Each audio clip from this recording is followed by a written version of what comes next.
يا راجل حرام عليك، ده انا شفت منظر امبارح، بوليس راح ياخد واحد من البيت في مصر، وراح يقبضوا عليه، فدخلوا عليه ومعاه المخبرين الضابط، وبعد ما قبضوا على الراجل المخبر او بتاع المباحث بيقول للست خدوا الراجل خلاص، خدوه طلعوه من الشقه، قبضوا عليه. تعالى معايا.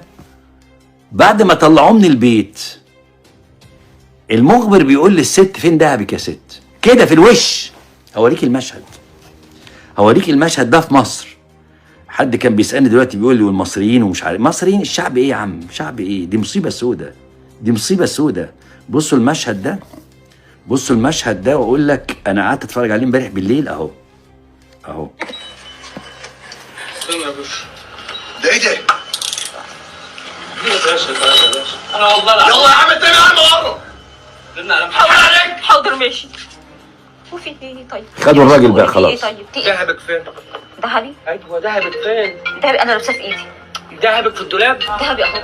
يا ماما دهبك بعد اذنك خش كده قدام الدولاب. يا باشا يا باشا. تعالى خش يا ماما ما تخافيش. يا باشا هو في ايه طيب؟ برضه تتكلمي معايا كتير؟ طب انا مش فاهمه. ما تتكلميش معايا. تليفون مين؟ ده تليفون من العيال مكسر. وفين تليفون بس؟ برضه متكسر عند الراجل. ها؟ برضه متكسر. التليفون الصغير اللي معاه جيبه. في ايه طيب؟ ايه؟ تنيني انا غسيل. منين من الاسطول؟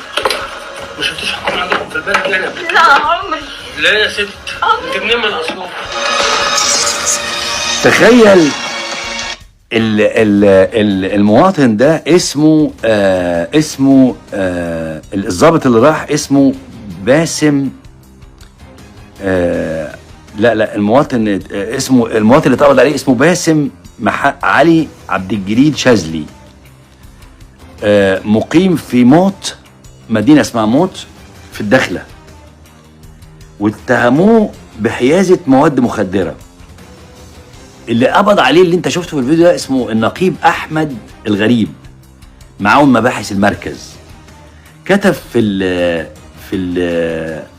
المحضر انه تم القبض عليه من احد الشوارع بحي الزهور، وهو اصلا راحوا جابوه من بيته، وكنت نايم في البيت، والدليل على عدم صحه ما قرر ضبط. مراته بقى ذكيه، صورت المشهد اللي انت شفته ده، تصوير مراته صورت المشهد انه في احد